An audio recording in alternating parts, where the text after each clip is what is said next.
ओम शांति। आज 28 तारीख के बाबा के महावाक्य हैं। आज बाबा कह रहे हैं कि तुम्हारी सारी दुनिया से मित्रता है, तुम्हारी किसी से भी शत्रुता हो नहीं सकती। तो इसलिए तुम्हें प्रेम स्वरूप बनना है, प्रेम की गंगा बनना है, तभी तो सभी मित्र होंगे ना तुम बच्चों के। तो इसलिए प्रेम स्वरूप आत्मा जब सबको प्रेम की दृष्टि से देखती है तो उसकी सभी से मित्रता होती है। आत्मा भाई भाई की दृष्टि रखती है तो ये मित्रता बढ़ती जाती है। कोई भी तुम्हारा सारे संसार में शत्रु हो नहीं सकता। फिर बाबा आज के महावाक्यों में कह रहे हैं कि बच्चे सर्विस की भिन्न भिन्न युक्तियाँ हैं, कैसे कैसे तुम सेवाएं कर सकते हो। सेवा के लिए एक तो बैज जरूर लगा रहे। बैज लगाने में तुम्हें लज्जा नहीं आनी चाहिए, क्योंकि बैज लगा रहेगा तो कोई पूछेगा कि ये क्या है, तो बता सकते हैं कि ये क्या है और हम कौन हैं। तो बाबा कह रहे हैं फिर सेवा के लिए तुम कहीं भी जाते हो, ट्रेन में जाते हो, कहीं ऑफिस में जाते हो, किसी और जगह जाते हो, तो आप ज्ञान सुनाना शुरू कर दो कि नई दुनिया आएगी, पुरानी दुनिया कैसे ख़त्म होगी, पतित से हमें पावन बनना है, पावन बनाने वाला कौन है। फिर तुम्हारे पास अपने हथियार भी होने चाहिए सेवा के, जैसे कि झाड़, गोले का चित्र, त्रिमूर्ति का चित्र, सीढ़ी का चित्र, ये सब चित्र होने चाहिए जिससे तुम समझा सकते हो। जब समझाओगे तो और भी आकर के समझेंगे, तो फिर तुम सबको बाबा का संदेश दे सकते हो। तो आप सच्चे सच्चे संदेश वाहक हो।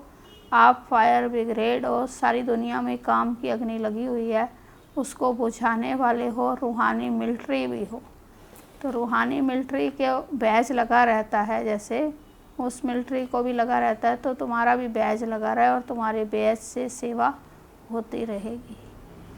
तो आज सार है मुरली का, मीठे बच्चे तुम सारी दुनिया के सच्चे सच्चे मित्र हो। तुम्हारी किसी से भी शत्रुता नहीं होनी चाहिए। प्रश्न है, तुम रूहानी मिलिट्री हो, तुम्हें बाप का कौन सा डायरेक्शन मिला हुआ है जिसे अमल में लाना है। उत्तर है, तुम्हें डायरेक्शन है कि बैज सदा लगा कर रखो।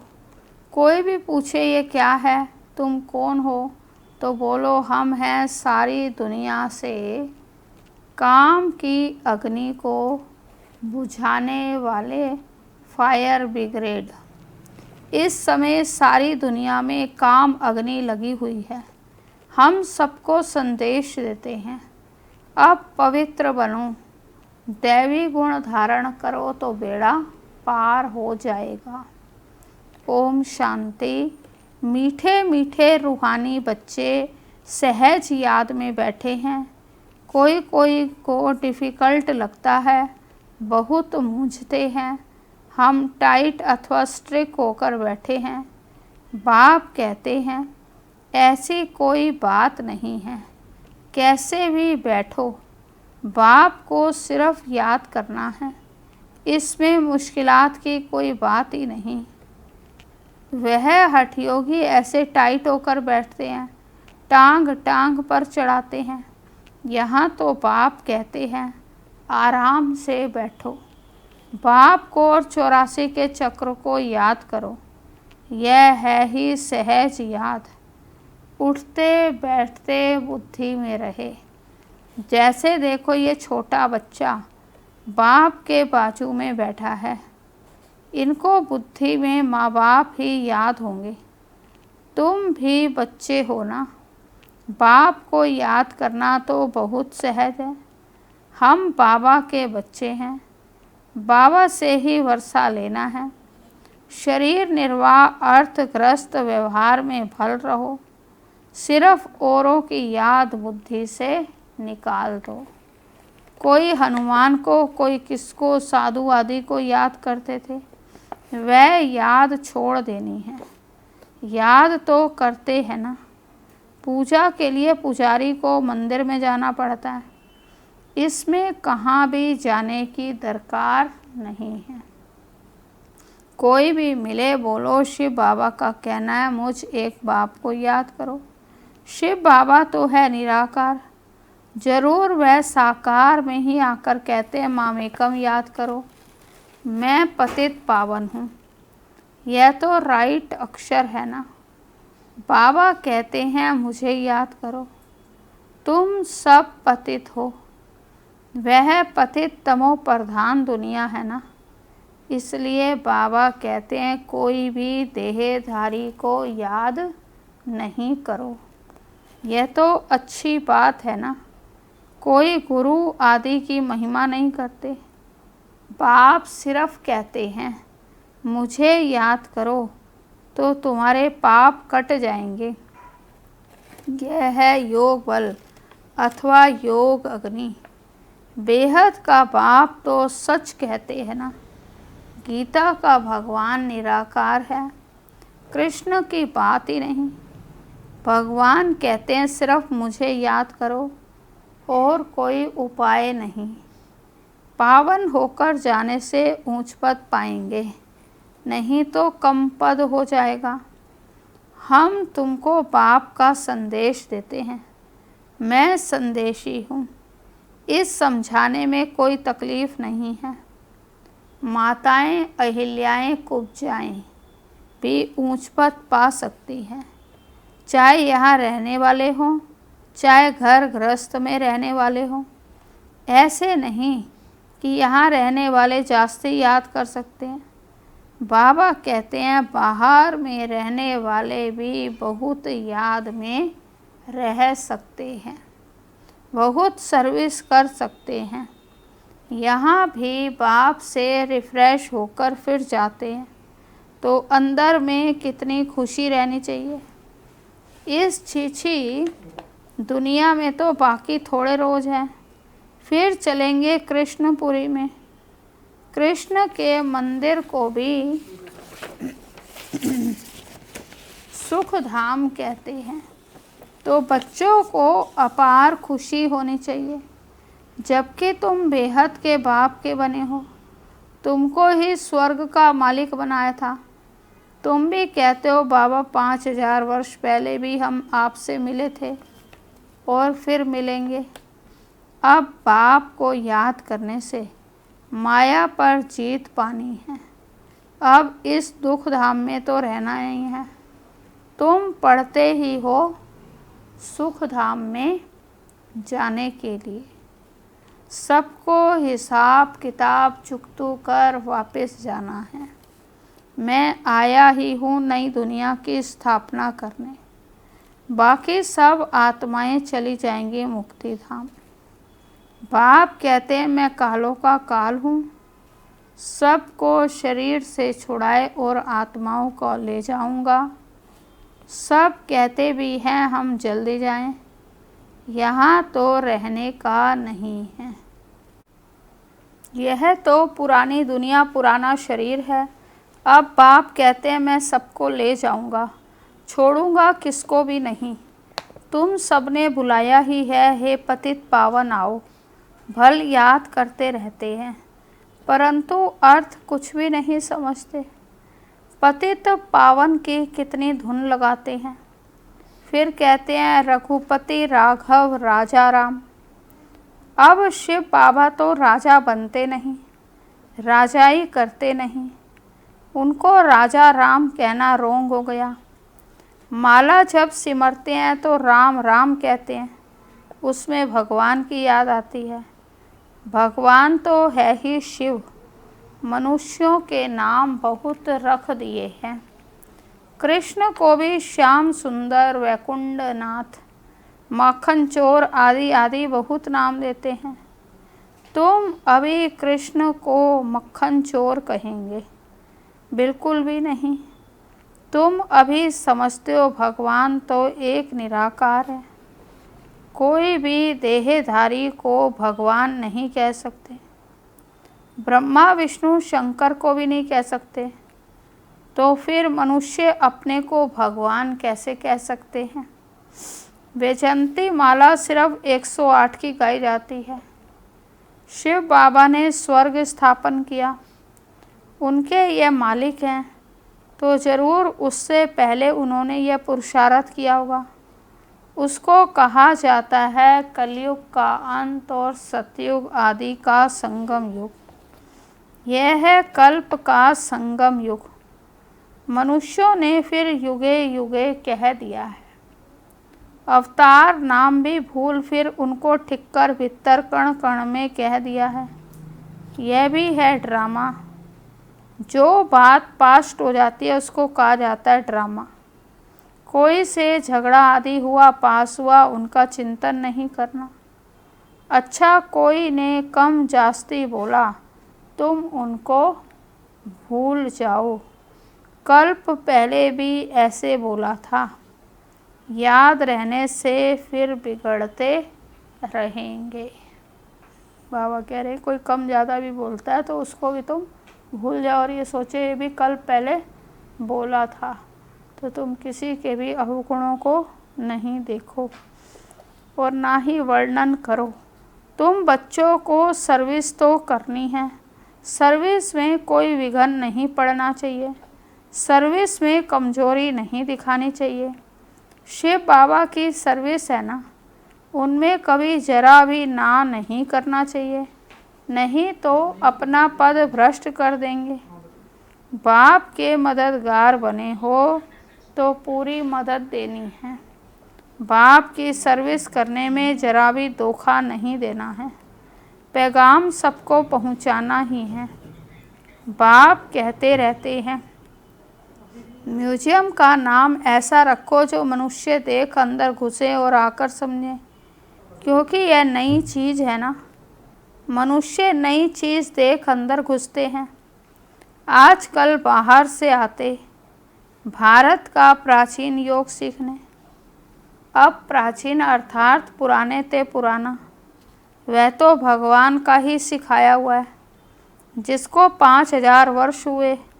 सतयुग त्रेता में योग होता नहीं। जिसने सिखाया वह तो चला गया। फिर जब 5000 वर्ष बाद आए तभी आकर राजयोग सिखाएं। प्राचीन अर्थात 5000 वर्ष पहले भगवान ने सिखाया था। वही भगवान फिर संगम पर आकर राजयोग सिखाएंगे, जिससे पावन बन सकते हो। इस समय तो तत्व भी तमो प्रधान है। पानी भी कितना नुकसान कर देता है। उपद्रव होते रहते हैं पुरानी दुनिया में। सतयुग में उपद्रव की बात ही नहीं। वहाँ तो प्रकृति दासी बन जाती है। यहाँ प्रकृति दुश्मन बनकर दुख देती है। इन लक्ष्मी नारायण के राज्य में दुख की बात ही नहीं थी। सतयुग था, अभी फिर वह स्थापन हो रहा है। बाप प्राचीन राजयोग सिखा रहे हैं, फिर 5000 वर्ष बाद सिखाएंगे। जिसका पार्ट है वही बजाएंगे। बेहद का बाप भी पार्ट बजा रहे हैं। बाप कहते हैं मैं इनमें प्रवेश कर स्थापना कर चला जाता हूँ। हाहाकार के बाद फिर जय जयकार हो जाती है। पुरानी दुनिया खत्म हो जाएगी। इन लक्ष्मी नारायण का राज्य था तो पुरानी दुनिया नहीं थी। 5000 वर्ष की बात है, लाखों वर्ष की बात हो नहीं सकती। तो बाप कहते हैं और सब बातों को छोड़ इस सर्विस में लग जाओ, अपना कल्याण करने। रूठ कर सर्विस में धोखा नहीं देना चाहिए। यह है ईश्वरीय सर्विस। माया के तूफान बहुत आएंगे हैं। माया के तूफान क्या है? ये रूठना रूसना, ये भी माया का तूफान है। तो ये भी आ जाते हैं विकार, रूठना रूसना। तो फिर इस पढ़ाई को छोड़ देते हैं, सेवा छोड़ देते हैं, तो अपना घाटा कर लेते हैं। परंतु बाप की ईश्वरीय सेवा में धोखा नहीं देना है। बाप सर्विस अर्थ डायरेक्शन तो देते रहते हैं।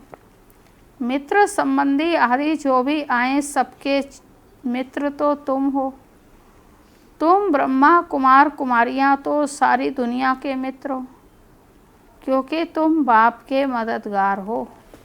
मित्रों में कोई शत्रुता नहीं होनी चाहिए।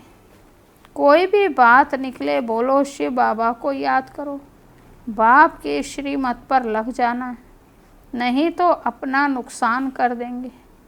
ट्रेन में तुम आते हो, वहाँ तो सब फ्री है, सर्विस का बहुत अच्छा चांस है। बैज तो बहुत अच्छी चीज़ है, हर एक को लगा कर रखना है। कोई पूछे आप कौन हो तो बोलो हम हैं फायर ब्रिगेड। जैसे वे फायर ब्रिगेड होते हैं आग को बुझाने के लिए, तो इस समय सारी सृष्टि में काम की अग्नि में सब जले हुए हैं। अब बाप कहते हैं काम महाशत्रु पर जीत पहनो, बाप को याद करो, पवित्र बनो, दैवी गुण धारण करो तो बेड़ा पार है। यह बैज श्रीमत से ही तो बने हैं। बहुत थोड़े बच्चे हैं जो बैज पर सर्विस करते हैं। बाबा मुरलियों में कितना समझाते रहते हैं, हर एक ब्राह्मण के पास ये बैज होना चाहिए। कोई भी मिले उनको इस पर समझाना है। यह है बाबा, इनको याद करना है। हम साकार की महिमा नहीं करते। सर्व का सद्गति दाता है एक निराकार बाप, उनको याद करना है। याद के बल से तुम्हारे पाप कट जाएंगे, फिर अंतमति सोगति हो जाएगी, दुख धाम से छूट जाएंगे, फिर तुम विष्णुपुरी में आ जाएंगे। कितनी बड़ी खुशखबरी है, लिटरेचर भी दे सकते हो। बोलो तुम गरीब हो तो फ्री दे सकते हैं, साहूकार को तो पैसा देना ही चाहिए, क्योंकि ये तो बहुत छपाने होते हैं। यह चीज़ ही ऐसी है जिससे तुम फ़कीर से विश्व का मालिक बन जाएंगे। समझानी तो मिलती रहती है। कोई भी धर्म वाला हो बोलो वास्तव में तुम आत्मा हो, अपने को आत्मा समझ बाप को याद करो। अब विनाश सामने खड़ा है, यह दुनिया बदलने वाली है। शिव बाबा को याद करेंगे तो विष्णुपुरी में आ जाएंगे। बोलो ये आपको करोड़ों पद्मों की चीज़ देते हैं। बाबा ने कितना समझाया है, बैच पर सर्विस करनी है, परंतु बैच लगाते नहीं, लज्जा आती है। ब्राह्मणियाँ जो पार्टी लेकर आती हैं अथवा कहाँ ऑफिस आदि में अकेली जाती हैं, तो ये बैज ज़रूर लगा रहना चाहिए। जिसको तुम इन पर समझाएंगे वह बहुत खुश होंगे। बोलो हम एक बाप को ही मानते हैं, वही सबको सुख शांति देने वाला है, उनको ही याद करो। पतित आत्मा तो जा ना सके, अभी यह पुरानी दुनिया बदल रही है।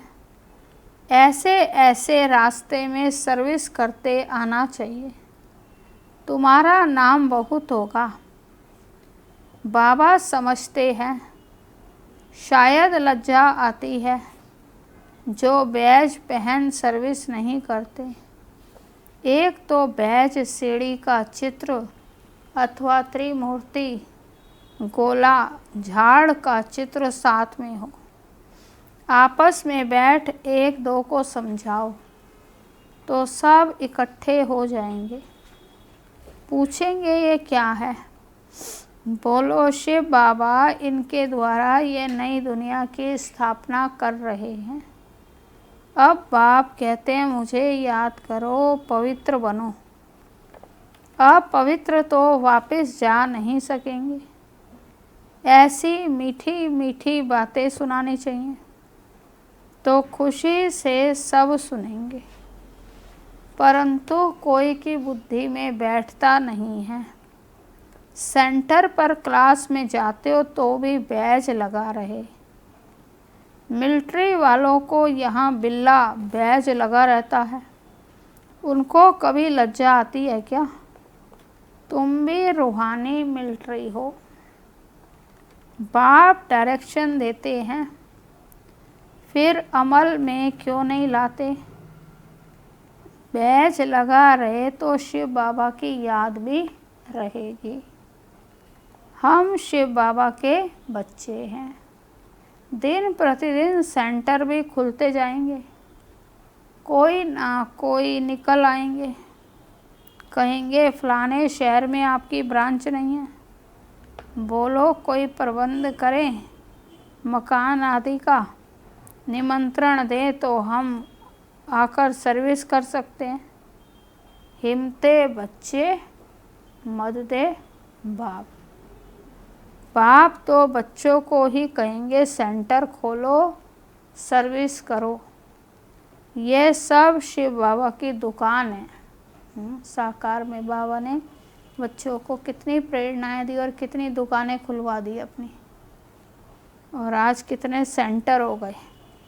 तो बाप कहते हैं ये सब शिव बाबा की दुकान है, बच्चों द्वारा चला रहे हैं।